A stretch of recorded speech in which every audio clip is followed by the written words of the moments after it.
Juste avant que les portes du métro se referment, un être humain disparaît dans la masse. Personne ne regarde personne. Chacun retourne dans son propre monde. Les écrans de téléphone brillent, les écouteurs s'enfoncent, les regards se perdent dans le vide. C'est le plus grand secret de Paris, des millions de personnes si proches qu'elles s'entendent respirer, et pourtant si lointaines qu'elles ne remarquent même pas quand quelqu'un s'effondre à côté d'elles. Ce soir-là, devant tout le monde, un homme était en train de perdre pied. Claire Vernet sortait de la station Bardès après 14 heures de garde. 32 ans. Infirmière à l'hôpital Lariboisière. Le dos alourdi par la fatigue, le visage blême. Elle n'avait rien mangé, rien bu. Elle voulait juste rentrer chez elle. Juste fermer la porte et laisser le monde dehors. Elle s'arrêta à mi-chemin dans les escaliers. Un homme. La cinquantaine. En tenue de travail. Appuyé contre le mur de béton, les yeux mi-clos, les mains cherchant quelque chose à saisir sans rien trouver. Les gens coulaient autour de lui comme de l'eau. Personne ne s'arrêtait. Personne ne regardait. Quelqu'un l'avait vu, avait accéléré le pas, et était passé. Claire, elle, s'arrêta. Est-ce que vous avez vécu ça un jour? Ce moment où, au beau milieu de votre épuisement, quelque chose vous retient, quand une voix intérieure dit « Hasse ton chemin », mais que vos pieds refusent de bouger? Si vous l'avez vécu, vous comprenez exactement ce que je veux dire. Si ce n'est pas le cas, continuez à écouter. Parce que ce genre de moment change une personne. Pour toujours. L'homme n'avait pas encore perdu connaissance, mais il était en train de sombrer. Lentement. Silencieusement. Au milieu de la foule. Claire prit son pouls. La peau était froide. Les pupilles, rétrécies. Au bout de ses doigts, de fines taches sombres, brunâtres. Le cerveau de l'infirmière se mit en marche. Instantanément. Pas de la fatigue. Pas une simple hypotension. Autre chose. Quelque chose de différent. Elle composa le 112. L'ambulance arriva. L'homme fut emporté. Claire resta sur le trottoir, au milieu des gens qui continuaient à passer, les mains encore tremblantes. Mais elle ne rentra pas chez elle. Elle se rendit à l'hôpital où l'homme avait été transporté. Elle n'y avait aucune mission officielle. Seulement un sentiment. Que quelque chose n'était pas terminé. Que quelque chose était bien plus grand. Et ce sentiment avait raison. Le temps qu'elle passe dans la salle d'attente ce soir-là, 3 autres ambulances arrivèrent. De la même usine. Avec les mêmes symptômes. Tremblement des mains. Vertige. Nausée. Yeux qui dérivent. Tous avaient travaillé dans la même équipe.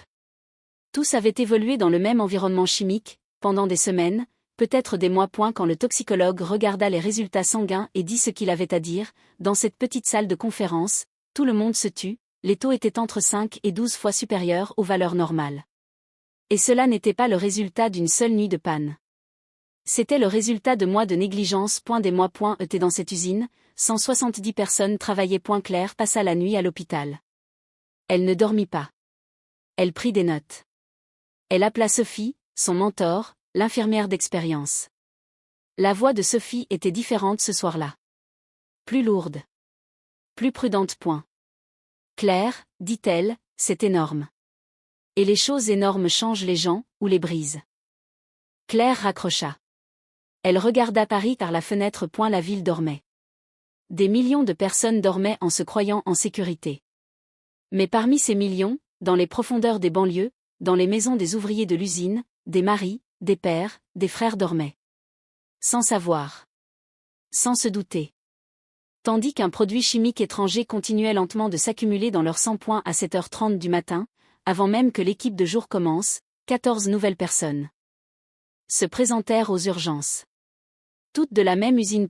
Et ce n'était que le début. Mais avant de continuer cette histoire, je dois vous parler d'une autre.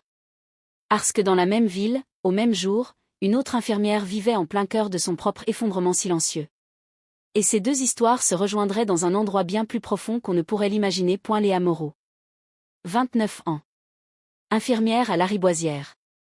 Ce matin-là, elle était assise dans le wagon de métro, les yeux rivés à la vitre.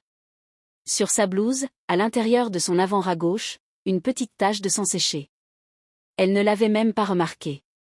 Elle avait oublié de changer de blouse. Et la nuit précédente, elle avait passé 8 minutes à ramener un homme à la vie. 8 minutes. Des mains.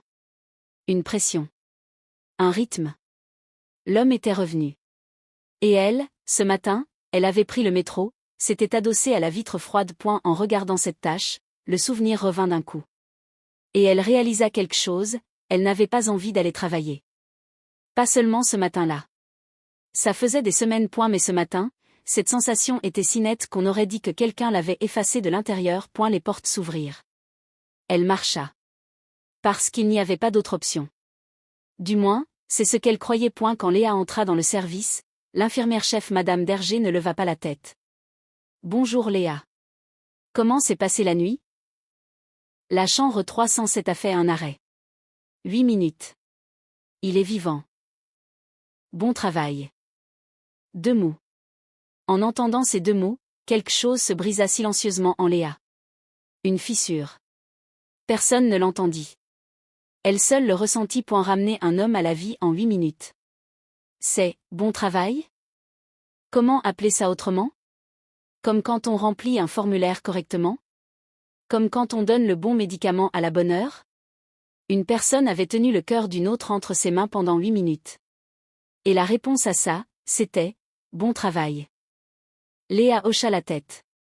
Elle se dirigea vers le chariot des médicaments. Pour ceux qui regardent le système de santé français de l'extérieur, ce tableau semble incroyable. Un pays en tête des classements mondiaux de santé. Des bâtiments hospitaliers majestueux, une technologie avancée, une tradition médicale séculaire. Mais qu'est-ce qu'il y a à l'intérieur de ces bâtiments? Il y a 17 lits dans une unité de 14 places. Il y a 3 infirmières là où il devrait en avoir 6. Il y a un patient âgé qui attend dans le couloir parce qu'il n'y a plus de place, pas de protocole, pas de budget. Et ce matin-là, 2 crises éclatèrent en même temps. Chambre 311 et chambre 307. Léa courut d'un côté. Sa collègue Sophie courut de l'autre. L'unique médecin faisait des allers-retours entre les deux. Une femme enceinte qui saignait, la tension en chute libre. L'autre, l'homme ramené à la vie la nuit d'avant, qui déclenchait de nouveau une alarme. 2 crises, un médecin, 2 infirmières. Le système de santé dont la France était si fière avait confié ce matin-là 2 vies humaines entre les mains de 2 infirmières. Léa prit la main de la femme enceinte. Le bébé, ça va? Le bébé, ça va, répétait la patiente. Léa ne savait pas.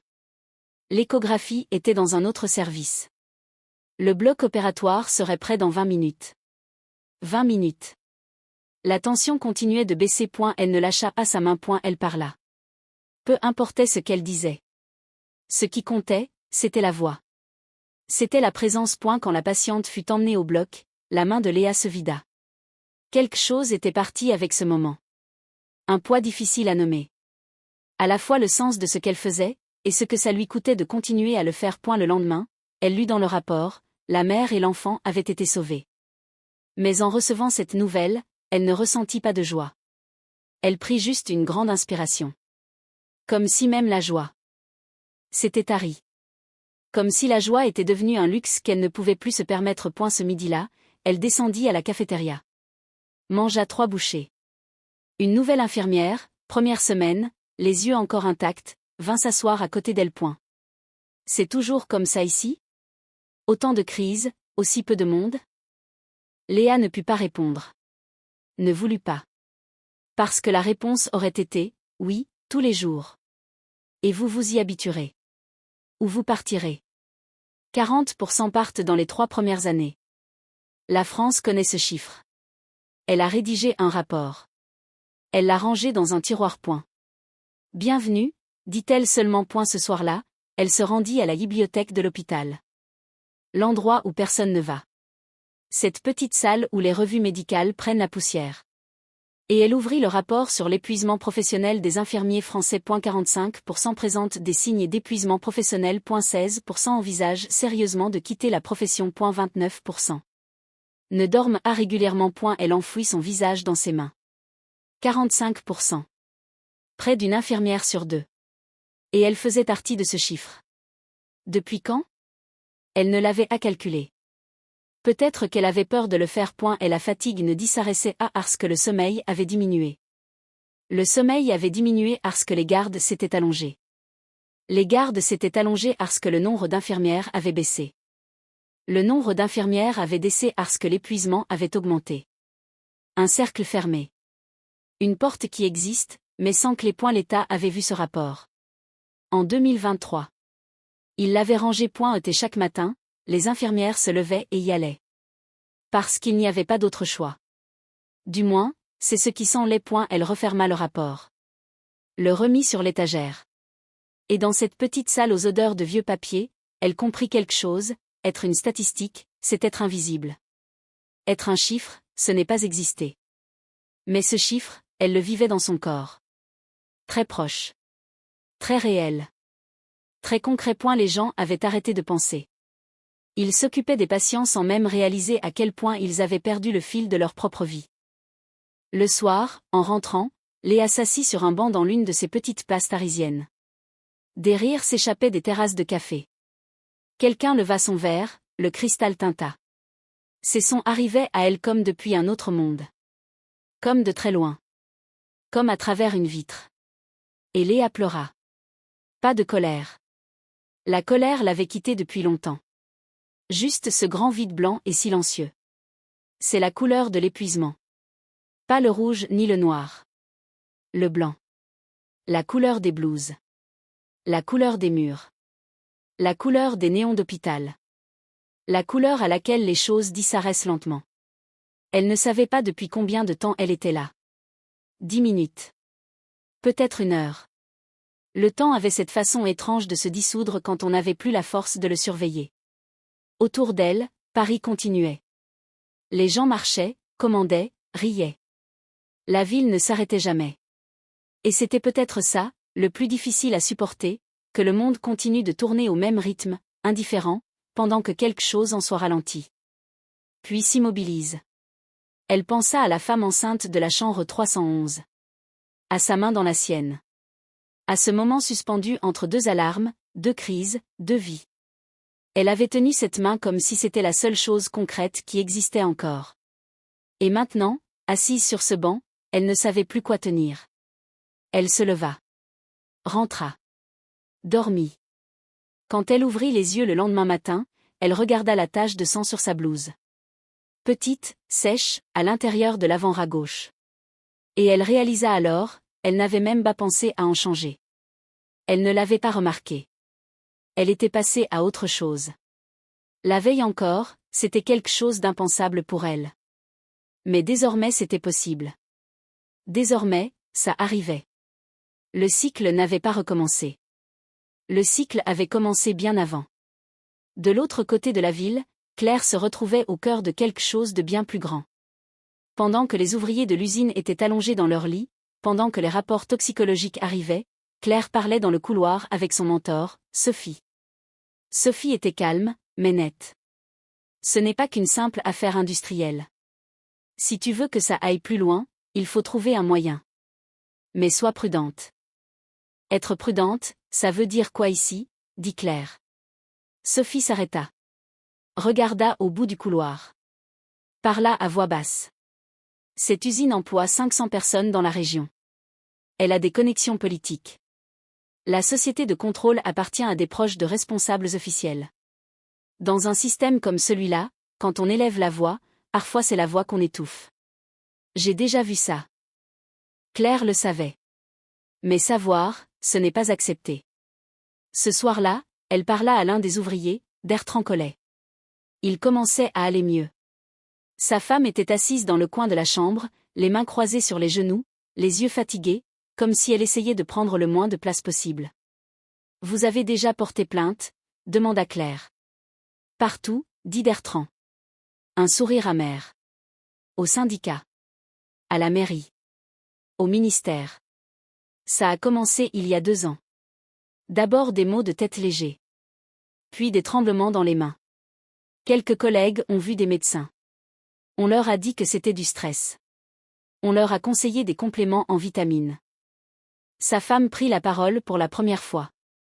Sa voix était plate, froide, mais avec quelque chose dessous. Une voix durcie par la fatigue. Il y a 3 mois, on a eu un entretien privé avec le directeur de l'usine. Bertrand et 4 collègues. Il leur a montré des rapports. Des certificats. Il a dit que c'était aux normes européennes. Il a ri. Claire écouta. Et quelque chose se durcit en elle. Rapport. Certificat. Norme. Elle avait entendu ces mots à l'hôpital aussi. Dans les protocoles médicaux, dans les fiches de soins, dans les formulaires d'inspection. Sur le papier, tout était en ordre. Dans la réalité, 170 personnes respiraient des produits chimiques depuis des mois. Ils s'étaient levés. Ils étaient allés travailler. Ils avaient mangé à midi. Ils étaient rentrés. Chaque jour. Pendant des mois. Ce qui la frappait le plus, ce n'était pas la négligence. C'était la normalité. Que des hommes et des femmes aient pu traverser des semaines entières avec des maux de tête, des vertiges, des mains qui tremblaient, et que personne, dans aucune institution, n'ait jugé utile de s'arrêter. Que chaque plainte ait trouvé une réponse administrative. Que chaque symptôme ait trouvé une explication rassurante. Le système avait une capacité remarquable à absorber les signaux d'alarme sans jamais en tirer la conclusion qui s'imposait. Bertrand regardait le plafond. Ses mains, posées à plat sur le drap blanc, avaient encore de légers tremblements. Il ne semblait pas les remarquer. Peut-être qu'il s'y était habitué, lui aussi. Ce soir-là, elle rencontra une journaliste. Du Monde. Isabelle Renard, correspondante santé. Dans l'arrière-salle d'un café, 2 femmes fatiguées, à voix basse. Isabelle suivait cette usine depuis 2 ans. Elle connaissait les connexions de la société de contrôle. Mais n'avait pas encore les documents. Vous pouvez obtenir les dossiers de plainte de Bertrand? J'essaierai. Et vous, êtes-vous prête à parler? En tant que source, avec votre nom? Claire hésita. Je suis infirmière. Quand les infirmières s'exposent dans les médias, parfois elles ont des problèmes dans leur travail. Isabelle ne cligna pas des yeux. Elle posa son stylo. Oui. C'est vrai. Mais si vous ne parlez pas, demain 145 personnes repartiront dans cette usine. 145. Claire rentra en marchant sous la pluie. Elle ne s'en était pas aperçue. Elle était trempée. Elle marcha. S'interroger sur le système avait un coût. Mais se taire aussi. Plus insidieux. Plus durable. Plus profond. Elle ne trouva pas la réponse à laquelle des deux pesait plus ce soir-là. Mais le lendemain matin, une nouvelle voix lui parvint. Le téléphone sonna. Un numéro inconnu. Une voix âgée. Tremblante mais déterminée. Je m'appelle Gilles. J'étais responsable de la sécurité à l'usine. J'ai démissionné il y a 7 mois. Je dois vous parler. Pourquoi avez-vous démissionné? Parce que j'ai été le premier à remarquer que le système de ventilation était défaillant. Je l'ai signalé au directeur. Il s'arrêta. Un long silence. C'est quelque chose que je n'ai dit à personne depuis des années. Parce que j'ai peur. J'ai encore peur. Qu'est-ce qu'il vous a dit, le directeur? La voix de Gilles baissa encore. Comme s'il craignait encore que quelqu'un entende. Il m'a dit, n'écris pas ce rapport. Parce que si tu l'écris, toi et les ouvriers, vous perdez tous. Si on nous met en difficulté, l'usine ferme. 500 personnes se retrouvent au chômage. Et les gens qui me protègent te détruiront aussi. La main de Claire trembla. Elle serra fort le téléphone. Les gens qui me protègent. Cette phrase resta suspendue dans l'air. Claire ne parla pas tout de suite. Elle avait besoin de laisser cette phrase prendre tout son sens en elle. La société de contrôle. La direction sanitaire régionale. Les certificats. Et maintenant ça, les gens qui me protègent. Derrière les murs d'une usine, pendant des mois, une chaîne de protection qui fonctionnait silencieusement. Elle pensa à ce que Sophie lui avait dit dans le couloir. Quand on élève la voix, parfois c'est la voix qu'on étouffe. Ce n'était pas une mise en garde abstraite. C'était une description précise de ce qui existait, là, derrière ces mots. Un mécanisme. Vilé. Ancien. Rodé par des années de pratique. Et pourtant Gilles avait appelé.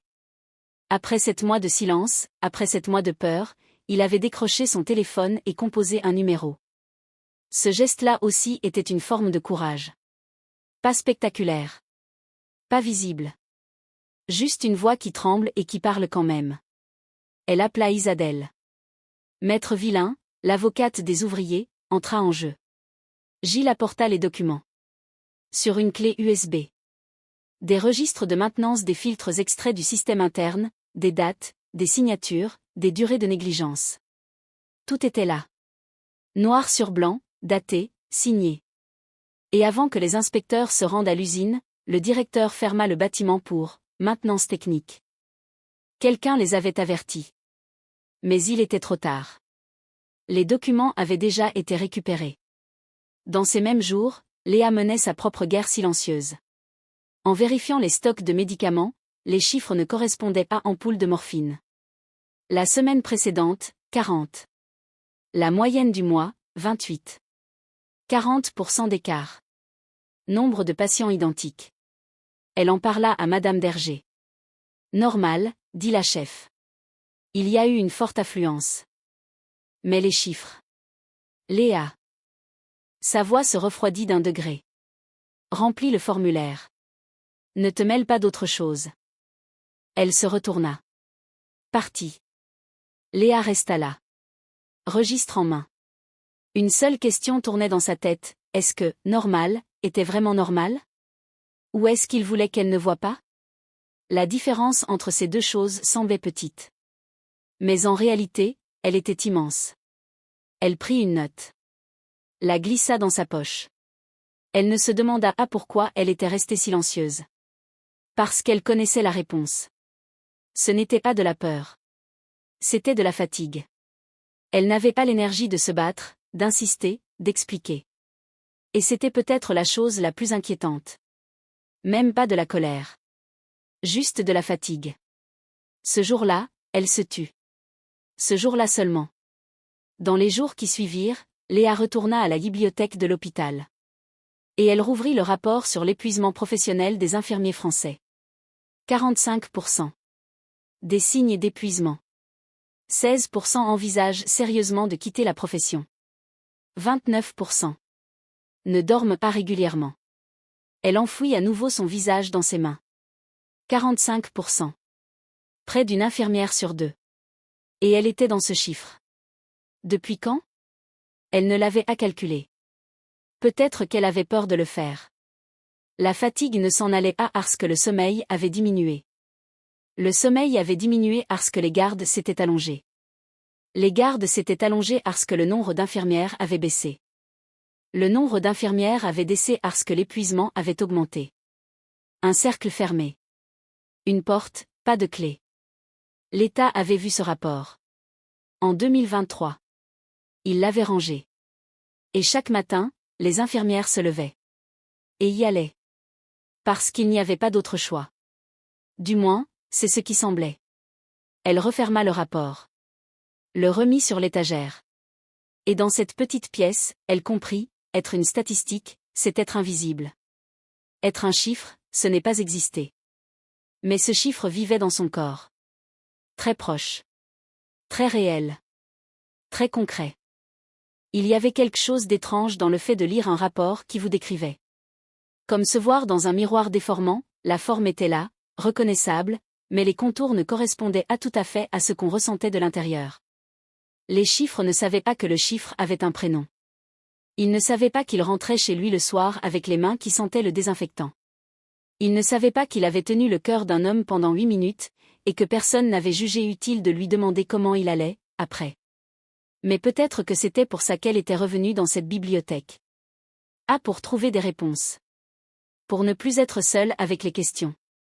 Est-ce que vous avez déjà vu quelque chose mais été dans l'impossibilité de le dire? Au travail, dans un système, n'importe où. Écrivez juste « oui » dans les commentaires. C'est suffisant. Partie 3, version élargie, plus 500 mots. Certaines vérités, quand on les apprend, on ne peut plus faire semblant de ne pas les connaître. C'est une chance, parfois. Parfois non. La plupart du temps, les deux à la fois. Léa reçut un appel ce soir-là. De Lyon. Une voix fatiguée au bout du fil. Fissurée mais déterminée. Une infirmière qui s'appelait Emma. Elle ne s'était jamais parlé. Léa était assise dans le noir sur son lit, le téléphone contre l'oreille. Il n'y avait pas d'autre son dans la pièce. Seulement Emma qui parlait. 5 hôpitaux. 4 villes. Un détournement systématique d'opioïdes. Une utilisation de morphine et de fentanyl bien plus élevée que ce qui était déclaré. Ou présenté comme tel. Vous en êtes certaine, dit Léa. Les données le montrent. Mais je ne suis qu'une infirmière. Personne ne me fait confiance. Vous en avez parlé à vos supérieurs? Ils m'ont dit que j'étais paranoïaque. Que je n'avais qu'à faire mon travail. Léa resta silencieuse un instant. La voix de Madame Derger lui revint. Ne te mêle pas d'autre chose. Et maintenant, depuis une autre ville, la même voix. Le même signal de silence. Des mots différents, la même injonction. Il y avait quelque chose de vertigineux dans cette répétition. Comme si le système avait appris une seule réponse, et qu'il l'appliquait partout, à toutes les questions, à toutes les femmes, à toutes les villes. Une réponse unique pour éteindre les voix une par une. Envoie-moi les données. Il y a un risque. Professionnel. Je sais. Un court silence. Puis, je t'envoie tout. Léa passa la nuit devant son écran. Paris se taisait sous la pluie. Et ce qu'elle voyait était trop clair. Ce n'était pas une erreur. Pas un hasard. C'était un schéma. Systématique, répété, présent dans plusieurs établissements. Si c'était vrai, ce n'était pas seulement du vol. Cela signifiait que des patients ne recevaient pas suffisamment d'antidouleurs. Cela signifiait des risques de mauvais dosage en chirurgie. Cela signifiait des gens qui souffraient inutilement. Et personne ne le savait. Ou quelqu'un le savait, mais n'avait rien dit. Elle pensa à Monsieur Vidal. Sans assurance. Il ne pouvait pas se rendre aux consultations parce qu'il n'avait pas les moyens de payer le ticket modérateur. À chaque crise, il arrivait aux urgences. On le soignait, on le laissait repartir. Un mois plus tard, il revenait. Et Léa avait passé 8 minutes à faire battre son cœur. Est-ce que 8 minutes suffiraient encore? Elle pensa aussi à tous les autres Monsieur Vidal. Ceux qu'elle n'avait pas encore croisés. Ceux qui dormaient cette nuit dans des appartements trop petits, avec des douleurs trop grandes, en attendant que ça passe. Parce qu'ils n'avaient pas les moyens que ça ne passe pas autrement. Si ce que les données d'Emma montraient était réel, alors ces gens-là ne recevaient peut-être pas ce qu'ils auraient dû recevoir. Ah, par malchance. Par calcul. Par négligence organisée. Elle ferma le fichier. Regarda par la fenêtre. S'arrêter là aussi était un choix. Oublier aussi. Mais ce choix avait des conséquences. Et elle connaissait désormais ces conséquences. Connaître, c'est irrévocable. Dans ces mêmes jours, Camille marchait dans les couloirs de la pédiatrie, de l'autre côté de la ville. 24 ans. Première année en tant qu'infirmière. Chaque matin, avant d'entrer dans le service, elle s'arrêtait une seconde devant la porte. Juste une seconde. Pour préparer son sourire. Ah, pour se ressaisir, pour préparer son sourire. Comme si elle remplissait quelque chose à l'intérieur d'elle. Un souffle. Et ensuite elle entrait. Parce qu'à l'intérieur, Isabelle attendait. 7 ans. Pas de cheveux. Chaque matin agrippée au bord métallique de son lit, ses petits doigts recourbés, les yeux tournés vers la porte. Quand Camille entrait, ses yeux-là s'adoucissaient. Seulement alors. Pas quand quelqu'un d'autre arrivait. Seulement avec Camille. Quand est-ce que mes cheveux repoussent? Quand ton traitement sera terminé. C'est quand, la fin du traitement? Camille le savait. Le pronostic était dans le dossier. Et entre savoir et dire, il y a parfois un si grand écart qu'un être humain tout entier peut s'y perdre. Elle sourit. Chaque matin. Son sourire était prêt quand elle franchissait la porte. Comme un costume. Parce que ce sourire était nécessaire. Isabelle en avait besoin. Et Camille pouvait encore le lui donner. Pour l'instant. Mais les costumes fatiguent. Surtout quand ils portent quelque chose de lourd à l'intérieur. Personne ne lui avait dit, à l'école, que ce serait ça. On lui avait parlé de gestes techniques. De protocoles. De hiérarchie. On lui avait appris à poser une perfusion, à lire une ordonnance, à rédiger une transmission. Mais personne ne lui avait appris à sourire quand on sait. Personne ne lui avait appris à entrer dans une chambre avec un pronostic dans la tête et une question innocente en face de soi.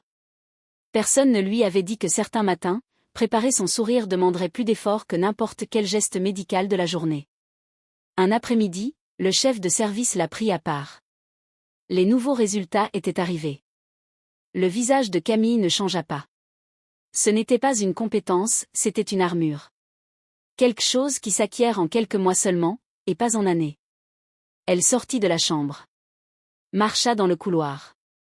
Entra dans les toilettes. Ferma à clé. S'assit 5 minutes. Ressortit. Sourire à nouveau prêt. Elle n'en parla à personne. C'était aussi un fardeau. Non partagé. Invisible. Porté en silence. À l'école d'infirmière, on n'apprend pas ça. Si on l'apprenait, qui viendrait? Dans ces mêmes jours, Claire se débattait avec deux choses, l'affaire de l'usine d'un côté, et sa peur intérieure de l'autre.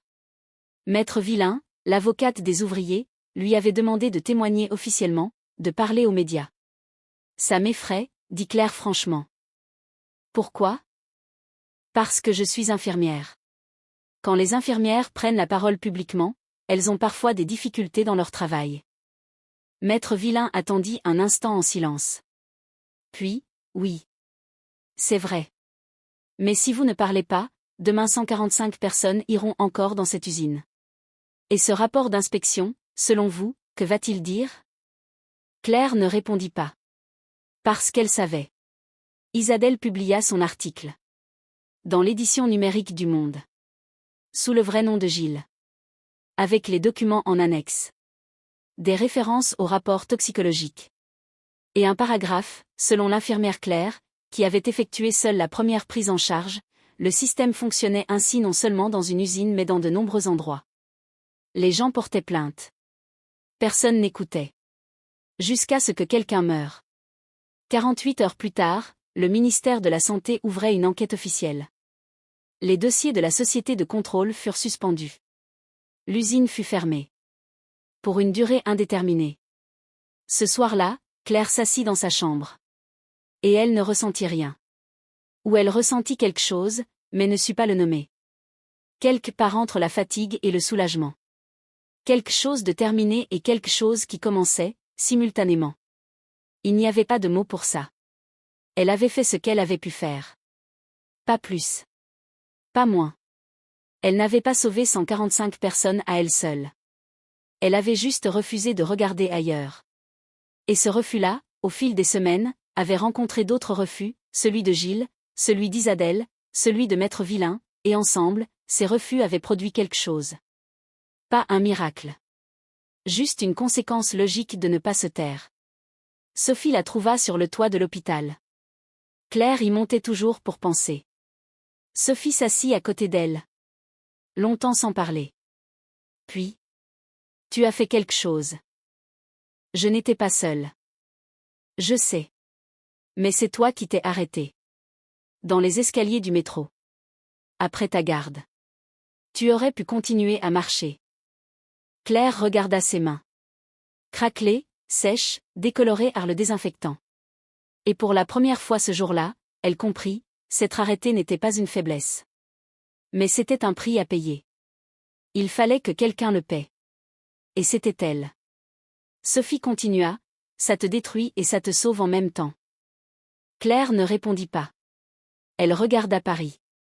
Si grand et si petit à la fois depuis là-haut. Il en avait toujours été ainsi. Et peut-être que voir ces deux choses en même temps, c'était le prix de s'être arrêtée. Léa, elle, se retrouvait devant le formulaire de signalement. Elle attendit 3 jours. Ne se précipita pas.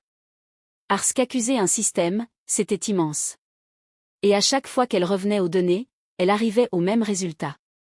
Ce n'était pas une erreur. C'était un schéma. Pendant ces 3 jours, elle regarda ses propres motivations en face. Est-ce qu'elle faisait ça par colère? Par rancœur envers Madame Derger? Ou vraiment pour les patients? Les deux étaient vrais. Les deux étaient réels. Et peut-être que dans le bien, il y a toujours un peu de colère. Peut-être que c'en est une part normale. Elle pensa à Emma. À cette voix depuis Lyon, fissurée mais qui avait appelé quand même. À Gilles, qui avait gardé le silence 7 mois avant de décrocher son téléphone. À Bertrand, dans son lit d'hôpital, avec ses mains qui tremblaient encore. Tous avaient attendu. Tous avaient eu peur. Et tous avaient fini par faire quelque chose malgré cette peur. Pas en la surmontant. Juste en agissant avec elle. La peur était toujours là. Elle n'était pas une condition à remplir avant d'agir. Elle faisait partie du mouvement. 21 novembre. Elle remplit le formulaire. Signa. Le déposa. La femme qui réceptionna le dossier regarda la signature. Puis Léa. Ne dit rien. Prit simplement le dossier. Et Léa se retourna. Sortit dans le couloir. Fit un pas. 1. 2. 3. Ses jambes la portaient encore. C'était suffisant. Pour l'instant, c'était suffisant.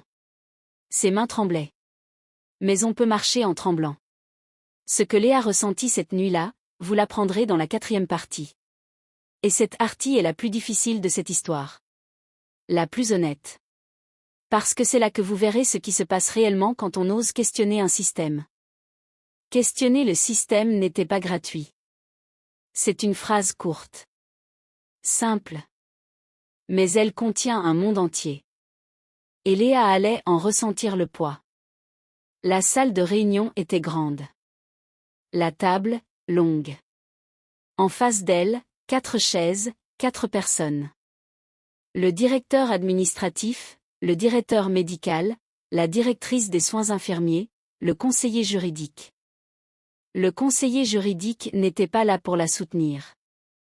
Léa le comprit au premier regard. Ce regard-là, on l'apprend à l'hôpital avec le temps. On reconnaît les visages qui ont déjà décidé. Léa s'assit. Posa ses données devant elle. Et commença. Parce qu'elle devait commencer. Elle expliqua. Présenta. 5 hôpitaux. 4 villes. Des chiffres. Un schéma. Et le directeur médical demanda. Pourquoi n'avez-vous pas signalé ça plus tôt? Léa eut intérieurement un rire amer. Si j'avais signalé plus tôt, vous m'auriez dit que je n'avais pas de preuves. J'ai attendu d'avoir des preuves, et maintenant vous me demandez pourquoi j'ai attendu. Un couteau à double tranchant. Pour quelqu'un qui remet le système en question, chaque chemin coupe. Mais elle ne dit qu'une chose, j'avais besoin de vérifier. Puis, donnez-nous le nom d'Emma Martin. La pièce se tut. Dans ce silence, il y avait le petit bruit sec d'un stylo bille posé sur la table. Juste ça. Je ne peux pas, dit Léa. Sa voix trembla. Mais elle sortit quand même. La décision avait été prise avant même que la réunion commence. Mise en disponibilité administrative. 2 mots. Ça semble anodin. En réalité, ça signifie, la personne qui questionne le système est écartée du système le temps que la question soit traitée. Léa sortit dans la rue. Elle s'arrêta devant le bâtiment. Lariboisière. Haut, gris, majestueux. Une lumière brillait au 4e étage. Quelqu'un était là. Une main touchait quelque chose en ce moment même là-haut. Et cette main n'était plus la sienne. Elle marcha. Sans savoir où elle allait. Elle passa devant Lariboisière sans pouvoir entrer, regarda juste de l'extérieur. Et pensa, parler pour les patients pouvait signifier s'éloigner des patients. C'était la face la plus douloureuse de ce cycle. Mais on pouvait faire des choses de l'extérieur aussi. Peut-être que l'extérieur était un territoire plus vaste. Emma, à Lyon, fut licenciée ces mêmes jours. Le motif était technique, partage non autorisé de données hospitalières confidentielles. Techniquement exact. En réalité, quand on voit, on est frappé. Mais Emma avait fait quelque chose en plus. Elle avait sauvegardé des copies des données à plusieurs endroits. Ils avaient essayé de la réduire au silence trop tard. Elle appela Léa. Je cherche un avocat. Toi? J'attends. Combien de temps? Léa s'arrêta un instant. Regarda par la fenêtre. Paris de novembre sous la pluie. Puis, autant qu'il le faudra. Dans cette phrase, il y avait plusieurs choses à la fois. de la fatigue, de la détermination. Et quelque art au fond, très au fond, quelque chose de petit. Elle ne savait pas comment l'appeler. Peut-être de l'espoir. Peut-être simplement que ce n'était pas encore terminé. Elle raccrocha. Elle n'avait jamais vu Emma. Juste une voix. Juste des données. Juste deux femmes dans deux villes différentes, portant la même vérité. Sans s'être rencontrées, sans avoir vu le visage de l'autre. Parfois un lien se construit comme ça. Sur une vérité commune. Et cette vérité, le détournement des opioïdes, la sécurité des patients, les angles morts du système, les avait liés. Avant les noms, avant les visages. Ce genre de solidarité existe dans ce monde. Invisible. Mais réel. Décembre arriva. Camille était de garde tôt le matin le 28 de ce mois. Le moniteur d'Isabelle s'aplatit. 4h17. Elle courut. Mais elle savait. La veille au soir, le visage d'Isabelle avait changé. Elle avait senti d'une certaine manière que le matin ne viendrait pas. Quelque art en elle, sans pouvoir le formuler. Il y avait une décision de DNR. La famille ne voulait pas d'intervention. Les mains se posèrent. Camille sortit de la chambre. Marcha dans le couloir. Entra dans les toilettes. Ferma à clé. Se regarda dans le miroir. Longtemps. Aucun son ne sortit. Aucune larme non plus. Elle ouvrit le robinet d'eau froide. Se passa de l'eau sur le visage. Ressentit. L'eau était froide. Juste ça. Au moins, elle ressentait quelque chose. Mais elle ne pleura pas. C'est ce qui lui fit le plus peur. La nuit d'avant, elle avait pleuré. Celle d'avant encore aussi. Mais ce matin-là, après avoir refermé cette porte, il n'y avait rien en elle. Ce grand vide blanc et silencieux. La couleur de l'épuisement. La couleur des blouses. Elle sortit. S'essuya le visage. Alla voir la chef de service. J'ai besoin d'un congé, madame. La chef leva les yeux sur elle. Ne dis rien. Sortit le formulaire. Signa. Tu reviens quand? Je ne sais pas, dit Camille. Et elle sortit. Ce « je ne sais pas » n'était pas une capitulation. C'était une honnêteté. Elle ne fermait pas la porte. Mais elle ne pouvait pas promettre qu'elle la laisserait ouverte. Une phrase suspendue entre les deux. La forme la plus pure et la plus naïve de l'épuisement. Avec le temps, chaque chose trouva sa place. L'enquête sur l'usine dura des mois. Des poursuites pénales furent engagées contre le directeur. Les deux associés de la société de contrôle furent arrêtés. Certains des responsables officiels furent démis de leurs fonctions. Les ouvriers obtinrent des indemnités. Leurs soins furent pris en charge par l'État. Gilles Marteau, après 7 mois de chômage, commença une nouvelle carrière comme consultant indépendant en sécurité du travail. Isabelle Renard reçut le prix national de la presse cette année-là pour son enquête. Claire était toujours à Lariboisière. Mais elle avait changé. Ce qu'elle voyait de travers, elle ne le gardait plus pour elle. Elle le disait à voix haute.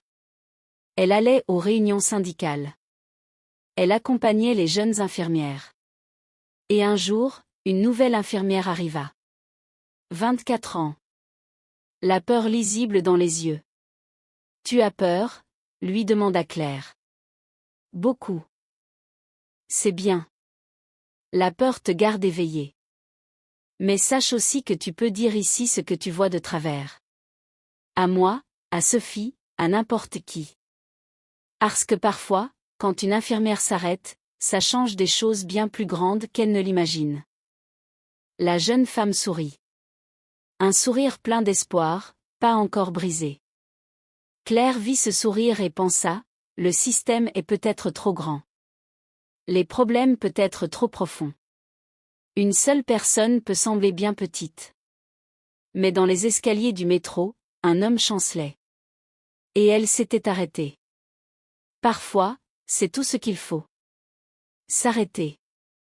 Le dossier de Léa ne se ferma pas tout de suite. Le syndicat était mobilisé. L'avocate travaillait. Et en décembre, une journaliste du Monde appela.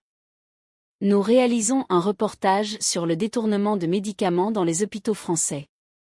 Votre nom est apparu en lien avec la source. Accepteriez-vous de parler? Un instant de silence. Parler pouvait tout changer. Ou ne rien changer. Cela pouvait signifier ne jamais retrouver son poste. Mais au moins, une voix s'élèverait. De ce grand vide blanc, une voix. Elle pensa à Emma. À Camille. À Monsieur Vidal. À Isabelle. À Madame Petit. Elle les avait tous portés. Pendant des semaines, des nuits entières, dans ces couloirs étroits. Et maintenant elle était sur le point de les déposer. Comme une voix. Une voix qui pourrait être entendue. Oui, dit-elle. Je peux parler. Sa voix trembla. La journaliste l'avait peut-être entendue. Peu importait. Ce qui importait, c'était ceci, dans ce « oui », il n'y avait pas que Léa. Il y avait le silence de Camille ce matin-là. Les données d'Emma. Le visage fatigué de Monsieur Vidal. La question de Madame Petit, le bébé, ça va? Le creux dans l'oreiller d'Isabelle. Elle les avait tous portés. Et maintenant elle était prête à tous les faire exister. Comme une voix.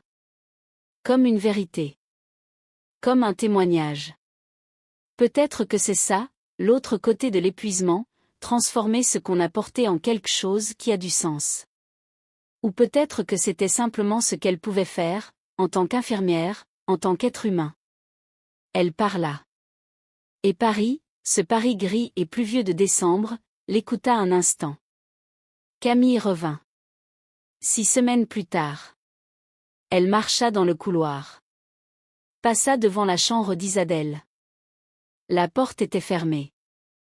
Il y avait un autre patient à l'intérieur. Elle s'arrêta. Un instant. Un long instant. Puis elle marcha. Parce que dans le couloir, d'autres portes existaient. Et derrière ces portes, des mains attendaient. Camille pouvait encore ressentir. Peu. Brisée. Fatiguée. Mais elle ressentait. Et c'était suffisant. C'était suffisant pour recommencer. Cette histoire est une fiction. Mais chaque vérité qu'elle contient est réelle. En France, 15 000 infirmières quittent la profession chaque année. Près d'une infirmière sur 2 connaît l'épuisement professionnel. 2 millions de personnes ne peuvent pas accéder aux soins pour des raisons financières. Ce sont des chiffres. Froids, silencieux, abstraits. Mais la tache de sang sur la blouse de Léa, elle, est concrète. Le matin où Camille ne put pas pleurer est concret. Le moment où Claire s'arrêta dans les escaliers du métro est concret. Les systèmes deviennent visibles dans ces moments-là. Pas sur le papier. Dans le corps humain. Et le changement commence là aussi. Quand une personne s'arrête. Quand une personne parle. Quand une personne dit « je ne sais pas » et revient quand même. Si vous connaissez une infirmière, envoyez-lui cette vidéo. Je ne vous demande rien d'autre. Juste ça.